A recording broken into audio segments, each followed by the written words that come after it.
Welcome to this Monday, going into week number 7.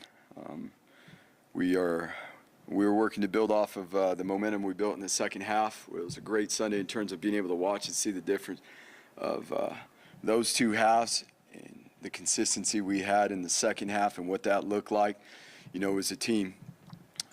Offensively, we did a good job putting together some drives, and a lot of those drives had a lot to do with being successful in the money downs, whether it be a third down or fourth down situations. We were much more consistent in the red zone, being 4-for-4 red zone TDs.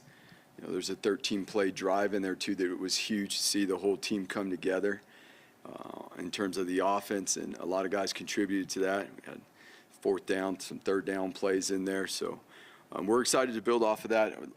Really fired up for the offense and what they're doing right now, the coaching staff and the players, and again, what we were able to do in the second half. So this week will be huge for us as we continue to build.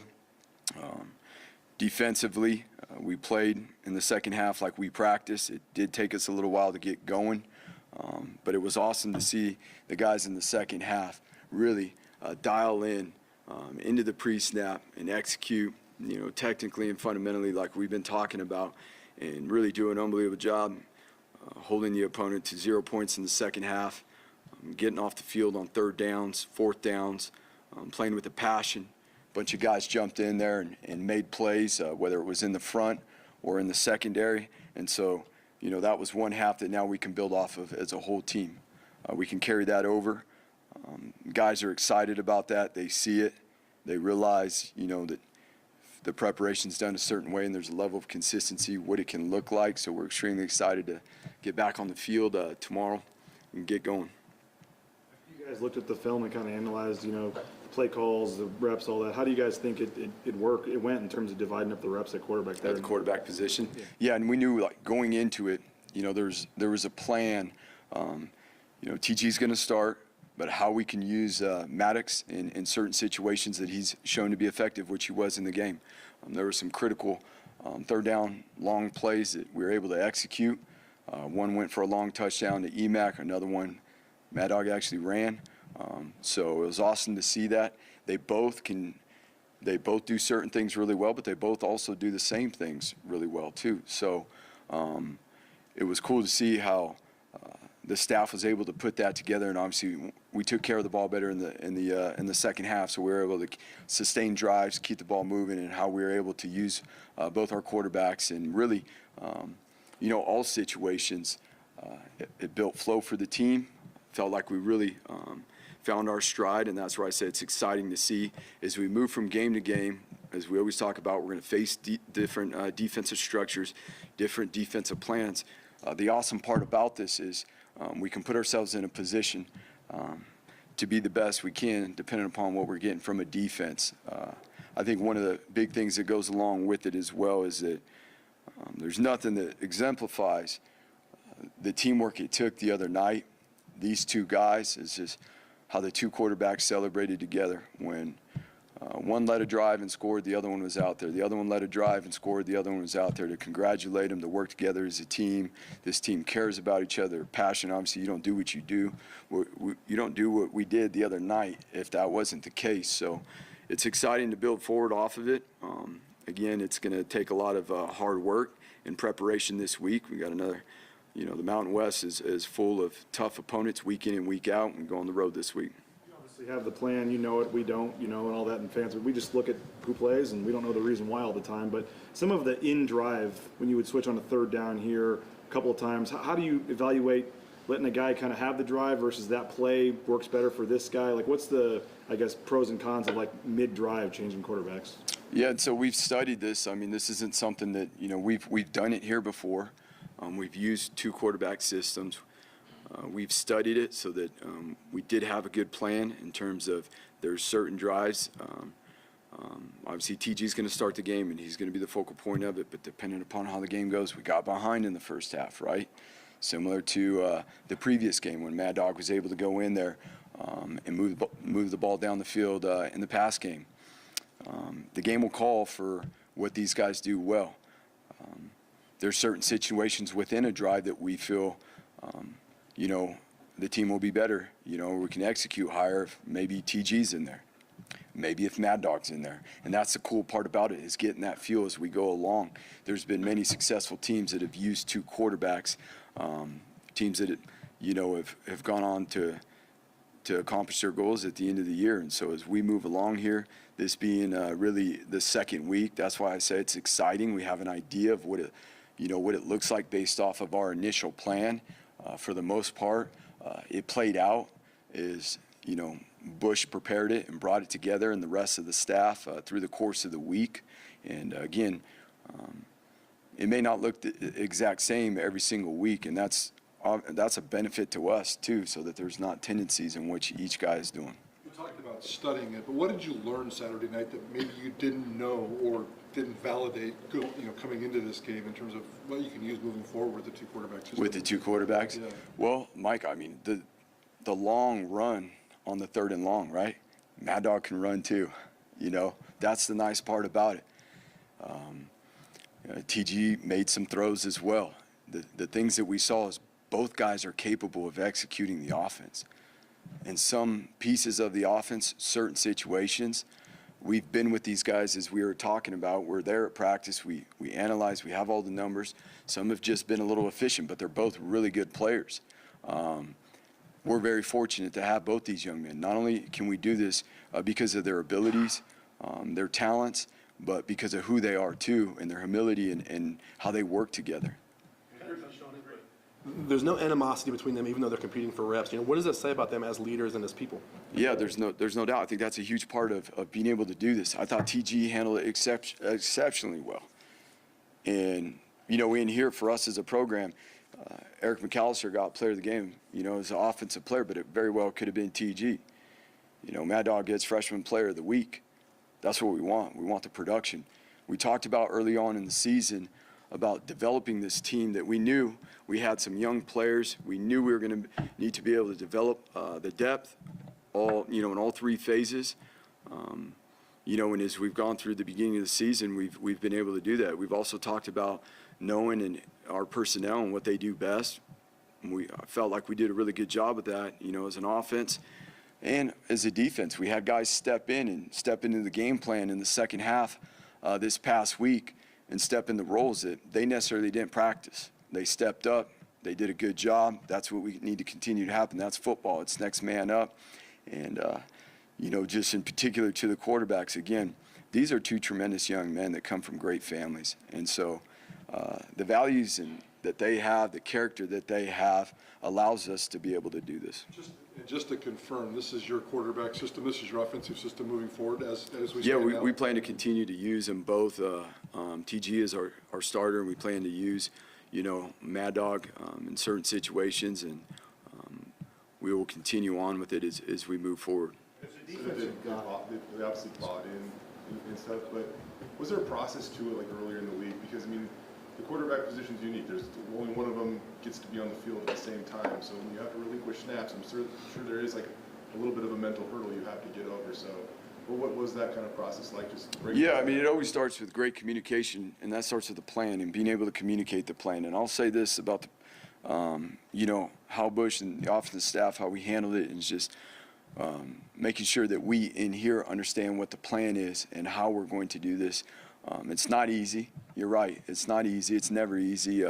But again, when you got the young men, that we have, when it was laid out and the way we practiced it throughout the course of the week, and obviously as it came together, in the first half we were moving the ball. We just gave it up. Okay, would have got to see a little bit more of it too. So there's things that we can control that we can continue to fix. But as we see, we come together and we had, the best offensive game that we've had, and we really needed it to win that game. Defensive guy, how much more difficult do you think it is to prepare for 2 and 1? Yeah, there's no doubt. There's again, Mad Dog being able to run the ball doesn't just limit us to one thing when he goes in the game. TG, has done some things in the past game, particularly well. And how we continue to build that, it can become difficult on a defense. Again, there's been very successful teams that have used 2 quarterbacks throughout the course of a whole year. We've done it here before. again, it's the exciting part is we got two guys that are capable and that do certain, do a lot of things well, and in particular are just a little more efficient in certain areas than the other, and we're just grateful to have them both. Statement about the defense getting some confidence with the second half. I mean, they were getting criticized. I mean, the stats are what they are. It's been a rough go. But for them to have and I know it's not perfect just because they had one half, but I mean, to do what they did in the second half and be able to kind of know what's in there now when they need a big third down stop and all that. I mean, what does that do moving forward? Because I know everyone's talking about the quarterbacks, but I mean, you may look at the defense as a bigger reason for some of the early season struggles. Yeah, we, to know what's inside, to know what you're capable of building, it always starts from within. And it was just awesome to see the coaches, the players on the defense side of the ball, obviously both sides of the ball, but in particular what you're talking about, the defense side of the ball, to see how they work together. We did make some adjustments. We had to make some personnel adjustments within the course of the game, and to be able to see the players come out in the second half and really play the way they practiced last week, that is huge. Now, it's not going to happen again this week. We've got to build on what we did in terms of our preparation, how we study the film, how we study our plan, how we study our opponents, how we take the work to the field and bring it to life and have a good time doing it. That's what the defense did during the course of last week. They played with passion and had fun out there, and there's no other way to do it. The work's got to be done. The preparation has to be to a certain standard, but the fun of which these guys had last week, we can continue to build off of that. You look at the first half, Jevin averaged 15.1 yards per attempt. In the second half, 12 of 22 for 83 yards, not even 4 yards per attempt.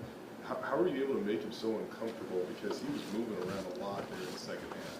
Well, there's a couple things that go into that. They're coming off a bye week. So, as you always say, you got to work your way through the script, right? The team has 2 weeks to prepare. There's a fair amount of stuff. They got good coaches. They got personnel. They got a good quarterback. And so working through that opening script, presented some challenges. We gave it some explosive plays, some things that we even still control. We could have played better. We could have done those things. Come down to the things we talk about all the time, okay? Identifying formations, making sure we're leveraging them. And that starts with how we communicate. I feel like in the second half, we did a much better job with that. And then what we always talk about, those fundamentals and techniques come into play. They make the scheme. Now, I'm not going to say that the defense coaches didn't do a great job making some adjustments, after seeing the initial plan there at halftime. And the players did a great job executing those in terms of certain personnels and formations and how we adjusted a few things and added some calls. And the players went out there and did an unbelievable job executing it. How great was it to see some of those, newer guys in the backfield like Zion, like Ty, like Amari, and, kind of really have some success there in the second half? Yeah, we need that. That's what we're talking about, building this depth. Zion came in, he came into the season, as a backup, and now because of injury, he's started the last couple games. Amari, what he's able to do on that interception is growth. We got to continue to grow. We got to continue to be consistent for new guys into the program. There's a lot to learn, and it's not just on the field. It's the things that we got to do off the field to be successful on the field. And guys are starting to realize and see that and find their rhythm, find their way, and that's exciting to see. It'll be good to see, guys like Ty who have played a lot of football. He's a true freshman, but he's played a lot of football at this point. We're going on game number 7. Ty's an extremely mature young man with a huge football IQ. He's played a lot of snaps now. His experience is starting to pay off. Colorado State looks like they really throw the ball well. What 200 games. Congrats. We appreciate you. What do you think about their pass game? Yeah. Horton as a receiver, what makes him special? What was going to be a challenge? Yeah, I mean, Torrey's been successful. For the last few years, he's been a huge target in this system. Not only that, he's a really good returner too. He's shown to be explosive in the return game. But they got other wide receivers as well. They got a tight end that's been productive. The quarterback's got plenty of weapons in the passing game. This offensive system is shown to be able to throw the ball year in and year out. So we're going to need that momentum coming off of the second half of last week and how we build on that and how we use that experience to grow ourselves forward, because we got another huge challenge here coming up. We've faced teams that have thrown the ball pretty well this season. And those experiences, whether it be on the field or off the field, in our preparation, us as coaches and how we game plan and how we know our personnel and what they do well, that's going to play huge into this game on defense. Concerning your Ashton's fumbles. We put him, he jumped back in there in the second half was a huge part of us being able to do what we did the other night. We believe in him. That's why we put him back in there. We're going to work through it. He's taking, obviously Ashton take accountability and know and understand what we need to do to be better. He'll be better. Full faith in him. Again, at halftime there was not 1 ounce of doubt who needed to go back into the backfield and be able to establish the run game, and he did that. He hit a long one, and again he had a 4th down run on a long drive where he jumped over someone and landed on the ground, bursted, and 2 or 3 guys tried to strip the ball from him, and he did a phenomenal job holding on to that ball. So I'm excited for him. Marco Notarini is a guy who stepped in and has played really well this season. As a former linebacker yourself, I'm sure you have a keen eye for identifying traits in linebackers. What have you seen out of him that's making him so successful? At the linebacker position, it really starts off the field. There's a lot of preparation that goes into it, in terms of leading the defense. Marco's an extremely smart young man. He is very organized off the field. So Coach D does a really good job getting him organized, that linebacker group. There's some young guys playing in there. But the way those guys prepare, the way they practice, they're some of our better practice players, and it shows on the practice field because of how they prepare. And then, Marco's got great feel. He's got good read and react, whether it's in the run game or the pass game. That's a huge part of playing linebacker is the ability to read and react. And then obviously when the time calls to be able to create some pressure on the quarterback as a blitzer. Is that instinctual, or as you mentioned, is that something he's learned over the years? The ability to read and react definitely comes down to instinct and your football IQ, and then allows you to build on top of that. And those two things, as a linebacker, and to be honest with you, as a safety, those are critical components of being able to play those positions. The first 2 games, talking about Ahmed, he didn't have any sacks, tough time generating pressure, and he said the North Dakota game was a big confidence boost because he finally got a couple of sacks. And he almost needed that production to know the work that he was putting in was the correct work, and eventually the payoff would be there. He has 4 sacks in the last 3 games, and the only game he didn't have sack, he forced the fumble that was a big play for you guys in the San Diego State game. How much are you starting to see, Ahmed really start to come on? Yeah, Ahmed, and we're going to need him to continue on that. We talk about what we did in the second half in terms of the coverage and what we're able to hold the quarterback to. It's a defense working together. It's being able to get the quarterback off his spot, create pressure. It's not always about getting a sack, but creating pressure. Yes, we want to get more sacks, but the things that Ahmed is learning with the rest of the edge group in terms of what are the important things that go into pass rush, the consistency of which we do those, because we got some guys that have ability. It's about how we use our ability. This is a game of angles. It comes down to angles. To be honest with you, pass rush is as much how you get off the ball and get going. This team we're playing has a really good edge rusher. He gets off the ball and he goes. And so the things that we're doing at the edge position, let alone within the defensive front, to be able to build that understanding, to be able to increase the ability week in and week out, let alone day to day, on how we're developing those guys as an individual and how they take it into the team periods is going to be a huge part for our defense and our success. You brought up Kamara, 9.5 sacks in 5 games. How good is he? Yeah, he's been that way for a few years now. He's pretty consistent on the edge. Again, he's a very explosive player. There's a guy that you got to be aware of. He leads the nation in sacks. He's also caused a few fumbles. So he's proven to be a very, very productive player, whether it's in the run game or obviously creating pressure on the quarterback.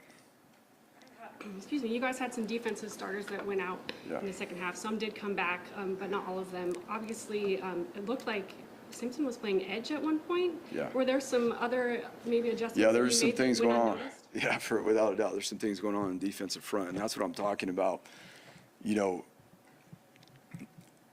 The way we had to adjust in certain fronts and take personnel and make adjustments at halftime, especially in the defensive front, not only into our how we were using our personnel, but in relation to the offensive personnel and what we were getting from their game plan. Guys like Andrew stepped up, guys like, Jaden Virgin stepped up and were able to get things done in the game and do it very well that we necessarily, they didn't do in practice. But again, when we get to this point in the season, we build a level of consistency with fundamentals and techniques. It's on us as coaches to be able to make those adjustments and make it very easy for them. Like, hey, this is the same as this. This is the same as this. You can get this done. You're going to go in here and you're going to knock this out. We had guys that jumped in because we got a little light in the defensive front at the end of that game that jumped in and played positions they didn't, but because their understanding and paying attention not only in the meeting rooms but in walkthroughs, they understand what the other players are doing around them, what their responsibilities are, so we were able to make some of those adjustments in the key point of the game. Those last couple drives that were 2-minute drive situations and sub-package.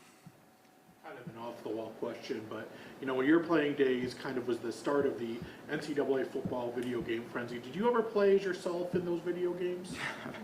I do. It's actually DVD, CD days, right? So it was a little bit different back then. You know what? That video game was one of the video games we all probably played the most. We played with everybody, but of course we played with Boise State back in the day. That's cool that they're bringing it back. That's why you're asking. I think it's awesome for the players. I think it's great for the players. It can win away because of the money and what they're making off the game and the players not getting it. But I think that's cool for college football players to be able to have that experience to, be in a game. It's hard work to be a college football player.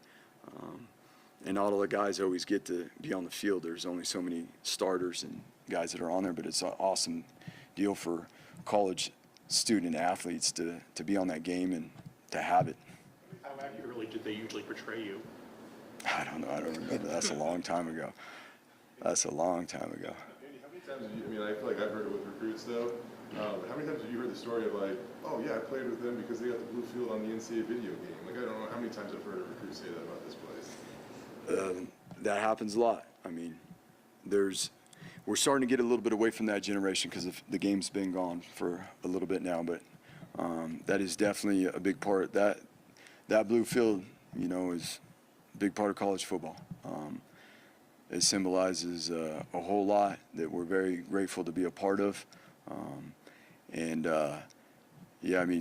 That's one example of where it does come up, where it has come up in the past, is on the video game. It's a cool deal that they're bringing that back. Man, we know you had some recruits this past weekend. We saw some of them on social media posting in the light show and stuff and what it was like. Just to have in the middle of the game, the ability to do the wave with the lights going out and what was going on between the third and fourth quarter. I know it's a thing for the fans, but when it comes to recruiting as well, to have that kind of atmosphere now and a sellout crowd, what's the new game day atmosphere, I guess, doing to help in recruiting or going to do? You know what, first and foremost, for our fans, for Bronco Nation, who has shown tremendous support through all the years, it was awesome to see. It was one of our largest crowds in history the other night. As we said after the game, they're a big part of that victory. It was loud in the stadium. The environment of which our athletic department has brought to the game day experience is a big part of that. It's pretty cool to see what they've been able to do.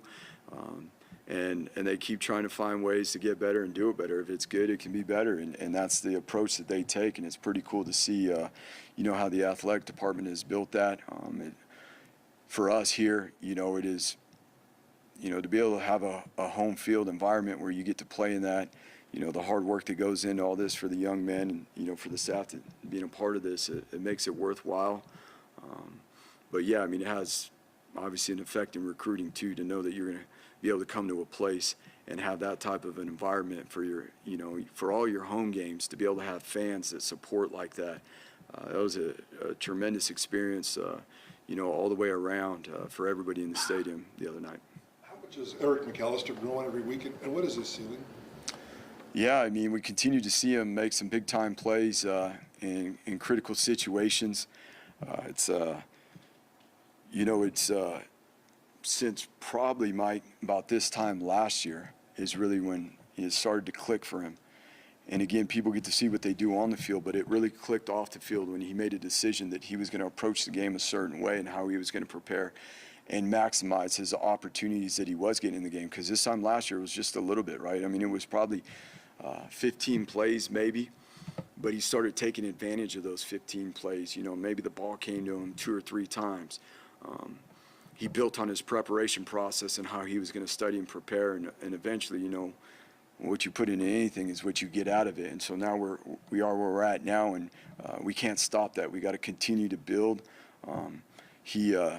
You know, he's going to see good corners. He's going to see good corners this week as the rest of our wide receivers, and we've got to be able to have an impact on the game. So that's why I say we got to continue building on our process and our preparation, not only in the film room, but how we practice and how detailed we are. How we come off the ball with speed, and he's done a really good job of that throughout the course of the year, and we just got to keep doing it. What do you think about Dirk Cutter being on the? You guys you guys are shocked. That was news too. That would be awesome. It's getting a little cold. The weather's getting cold, so he's probably not playing as much golf anymore. But no, that's awesome. Coach has obviously a tremendous mind, and has an eye for the game and can see things, so that's pretty cool. I mean, last year, obviously, you saw each other every day. What's it like now for you guys? Yeah, I mean, he'll shoot some text messages and pop in, you know, when he is here in Boise. So it's good to see him.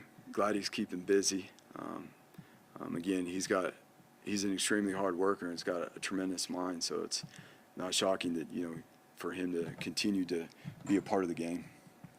How impressive has James Ferguson Reynolds been this season? Yeah, I mean, I think our net the other night was 47 yards, which is an extremely impressive number. We've got to continue to be able to use that as a weapon for our team. Field position in this game is a big part of it, and it comes down to the other guys on the field too as well, you know, on that punt team in terms of how they protect and how they cover. But it's pretty fun to see week in and week out the different things that James is able to do as a punter. We just want to continue to see him grow and find ways to, you know, that he can change the game. Colorado State's punter is also from Australia. What do you think about that trend where there's kind of an international pipeline at that position now? Yeah, just the nature of the rugby punt and what you can do. It's been probably a decade now that punt formations have shifted more to a shield or various formations, when a decade ago it was what we called the pro punt with 2 wings and a fullback sitting back there, a PP sitting back there in the middle of the formation, and it was all pocket punts. As the game has grown and expanded, it's opened the window for punters. They can do various things besides pocket punt, and that's where you see, you know, a lot of young men getting an opportunity, you know, come from Australia or other places that can do these things. They grow up doing it, right? It's a little bit different there in terms of the sport, and they play growing up. The light come on for a guy like Mario McCoy, and you know, coming from a JC program, you're obviously given a lot more at this level. Probably a lot more is also expected of you at this level. So when and kind of how can you see that light come on? Yeah, we're hoping that we continue to progress with that. He's very capable. You're 100% right. There's a lot more that's expected at this level than the junior college level. There's a lot more resources and time and things that we can use to our benefit, and how we use those things to, number one, to grow ourselves off the field, let alone to how we grow and develop ourselves, you know, on the field. But I don't think it's necessarily junior college either. I mean, it's, you know, just coming into this program. You know, Biggs is a good example too, and Biggs' first year here too, he really learned that. And then last year he did an unbelievable job. He's one of the guys that had one of the best processes in the building in terms of how he got himself ready for games day by day, you know, from the mental and the physical aspect. And that's one thing that he shared as a senior last year, that he wanted to leave with the rest of the program. And so naturally that's a big part, you know, whether you're coming from high school, you're coming from whatever other program, how you're able to come in and use the resources to grow and develop yourself off the field, that then leads to the on-the-field success. You know his family, but they're very energetic in the stands, and they were on the video board. They got on the TV broadcast. One of his uncles brought like a live snake to the San Diego State game. Like, I don't know if you know about his background, but it seems like he's got a good group of following that's also enjoying him getting this chance to play at this level. Yeah, it goes right in line with him. I mean, he's got charisma. He's got great personality. And again, he's finding his way here. After that game, after this past game, I mean, and you go in and you have some experience. There's some plays we need to clean up that he didn't make in the game, you know. But his ability then to go later in the game and in certain coverages that were very similar and make a play and or get the interception, you know, within the game to grow, that shows a lot, you know, about where he's at and what he's doing, and now how we move forward this week and how he applies that to being better this week than he was last week is going to be the biggest part of it. Going back to the 2 QB system, and you said you've studied it a lot. I mean, I don't know if you want to give your sources away, but how do you study it? Where do you study it? Yeah, you take from examples, Mike, of people that have done it. But see, here's the thing about that too. Other people that have used 2 quarterbacks, I said we use 2 quarterback systems here, right? But, you know, are they necessarily the same guys? That's the part that's different. So as you create the plan, you get an idea of, you know, what this looks like and how we can do it successfully, you know, to the level of which we did in the second half. But these are very specific to our players. This plan is very specific to our guys, and then specific to what it is that we're getting from a defense on a given week. It gives us options to do things. And again, in the first week that we did it, our offense, you know, especially in the second half, is extremely productive. And now the excitement is we get to build off of it from here. Anything else? Thank you guys. Have a good week.